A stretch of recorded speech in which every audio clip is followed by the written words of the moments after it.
Olá, pessoal, tudo bem? Então, voltamos agora com a nossa segunda parte aí de figuras de linguagem, né?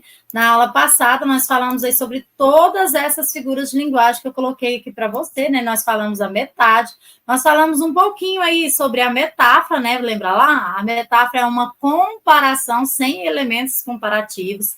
A comparação ou a símile vai ter elementos comparativos. A ironia vai usar de sarcasmo. A antítese e o paradoxo são ideias contrárias. A antítese pode acontecer e o paradoxo ali é impossível, né? Algo absurdo. A hipérbole é exagero, a personificação das características para os seres humanos. A sinestesia, a fusão aí, a mistura, né, dos nossos sentidos aí. A antonomásia é o quê? Dar nomes ali, características, né? Por exemplo, a rainha dos baixinhos e tal. A metonímia, trocar ali um todo por uma parte ou vice-versa. A catacrese, dar nome a seres ali, ou objetos, algo que não existe, como a asa da xícara, braço do sofá, perna da mesa, pé da barriga. A alegoria é igual uma metáfora em todo o texto ali, quando eu quero dizer algo e eu utilizo várias palavras ali no lugar para representar outras palavras. A ambiguidade, quando ali no contexto eu não consigo identificar o que é ali, né, a palavra. A alusão, eu posso fazer ali referência, pessoal, a um filme, a um cinema, a um tema polêmico que foi aí, né, vamos dizer assim, algo notado pela mídia ali, como, por exemplo, a ditadura, guerras, tudo isso, tá? E nós usamos muito a alusão ali como argumento comprobatório na nossa redação. O oxímoro, paradoxo, eu falei, né? Nós vamos confundir ele um pouquinho ali com a antítese, porque ele é algo absurdo de acontecer. O eufemismo suaviza a situação. O disfemismo, pelo contrário, vai intensificar toda essa situação. A gradação ela vai ser marcada ali pela vírgula e ela vai poder ser tanto crescente como decrescente. O apóstrofo, uma apelação, um chamamento ali para um ser divino, um herói ou algo assim. E a elipse, nós paramos aqui. A elipse, justamente, ela vai confundir um pouquinho com a zêgoma. Por quê? Com a zêgoma, porque a elipse, ela vai omitir um termo, tá? Já enquanto a zêgoma, ela vai fazer o quê? A zêgoma, pessoal, ela vai omitir um termo que já foi dito antes. Por exemplo, ele gosta de praia. De praia. Eu de clube. Pronto. Então, aqui, pessoal, eu omiti uma palavra que foi dita antes, que é o verbo gostar. Tá vendo? Então, em vez de eu falar ele gosta de praia e eu gosto de clube, eu omiti. Tá? Então, a zêgoma é justamente isso. Enquanto a elipse, nós conseguimos identificar facilmente ali na frase, quando já foi dita antes, tranquilo? Por exemplo, não já foi dito, quando ela é interpretada pela flexão do verbo. Compramos algo, fomos ao cinema. Quem que fomos ao cinema? Nós.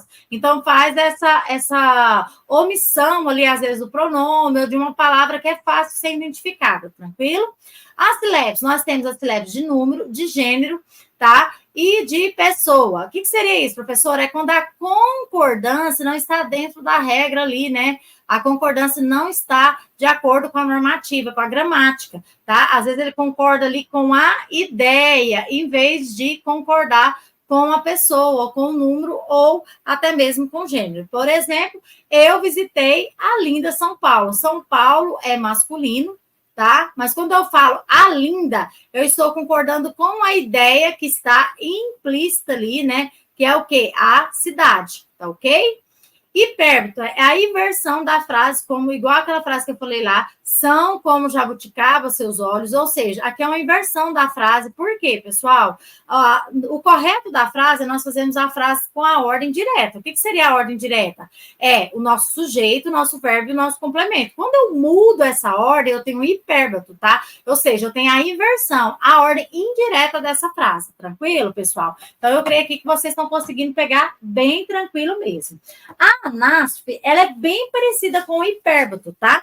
Só que o que acontece? Muitas pessoas não cobram ela, as bancas não costumam cobrar ela, porque ela é a inversão pior ainda do que o hipérbito. Ela é uma inversão mais quebrada ainda. Às vezes a frase vai começar ali com um complemento, nem com verbo, e vira uma bagunça. Vem o complemento, vem o sujeito, vem o verbo. Ela é o quê? Uma mudança ali na ordem da frase, de forma ainda mais complexa, tá ok?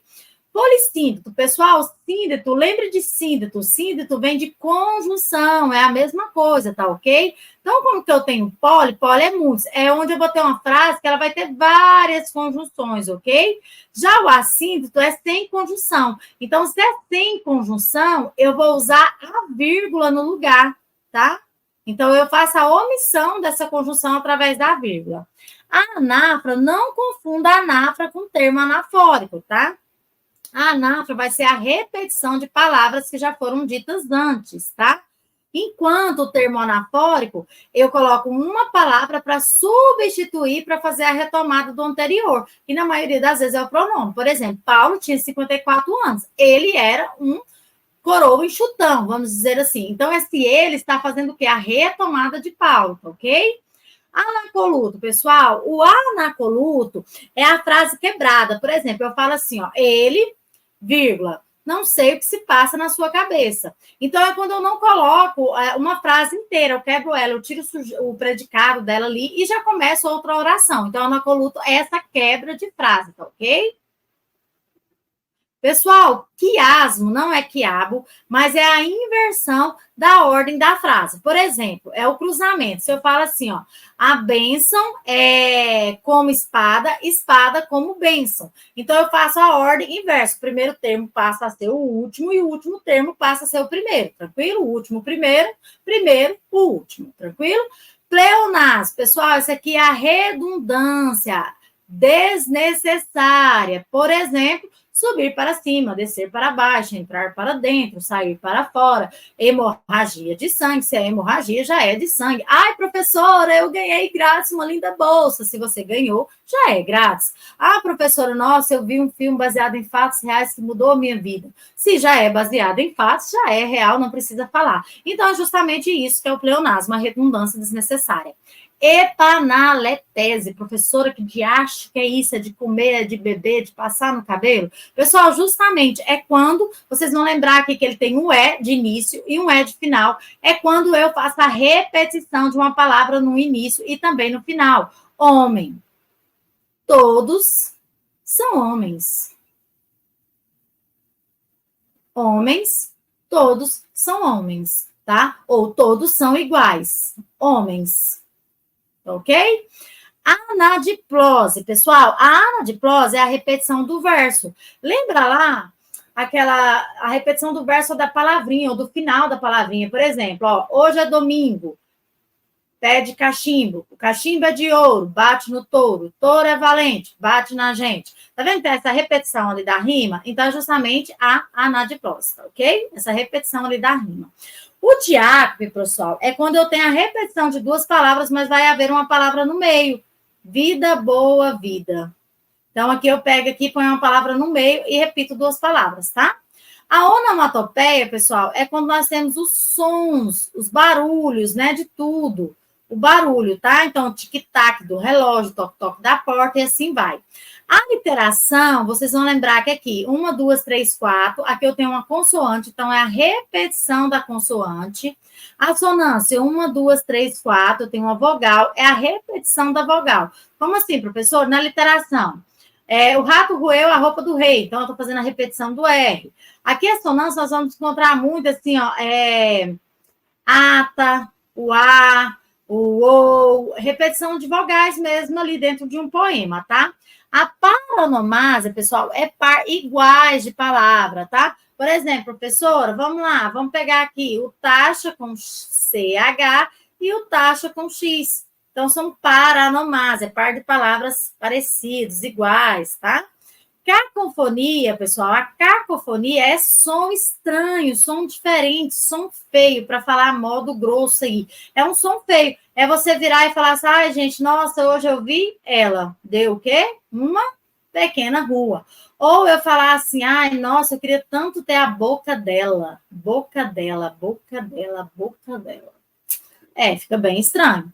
Tá vendo? Então, justamente isso aqui são as figuras de linguagem. Professora, qual figura de linguagem que ficou faltando? Eu acho que foi só a litote, que não está aqui. A litote, pessoal, é uma figura de linguagem que é bem parecida com o eufemismo, tá? Então, vocês podem anotar aí. A litote já caiu também. A litote eu nego suavizando, tá? Negar suavizando. E para me negar suavizando, eu tenho que ter a marca do não. Por exemplo, ela não é uma das mais bonitas da sala. Então, para mim não dizer que ela não é feia, eu falo que ela não é uma das mais bonitas da sala. Então, isso é suavizar negando, é uma figura de linguagem chamada litote. Então, aqui nós aprendemos 39, né, figuras de linguagem. Vamos treinar aqui algumas questõezinhas bem rápido. Então, vamos lá. Ó, o velho Chico ocupa cerca de 8% do território brasileiro. Nossa, professora, não consegui localizar aqui a minha figura de linguagem, mas está aqui, ó, pessoal, o velho Chico. Velho Chico é o nome de um rio. E nós aprendemos que a antonomásia, ela faz apelidos o quê? De nomes. E a perífrase, eu acho que eu não falei da perífrase ali, né, pessoal? Não falei. A perífrase, ela faz a caracterização de nomes de lugar, nomes de cidade, por exemplo. Quero visitar a cidade maravilhosa, São Paulo, então é uma perífrase.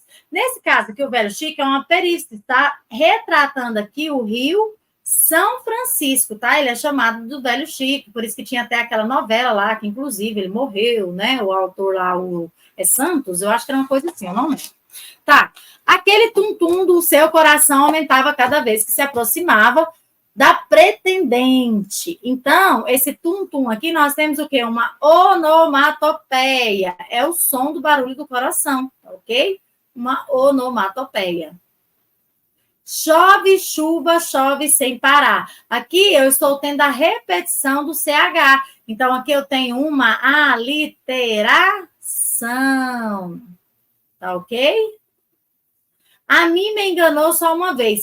A mim enganou só uma vez. Ou me enganou só uma vez não daria, então ficaria enganou-me só uma vez, tá? Professora, por que não dá? Porque nós não começamos frases com pronomes oblíquos atos. Então, aqui eu tenho o quê? Um pleonasmo, uma redundância sem necessidade, tá ok?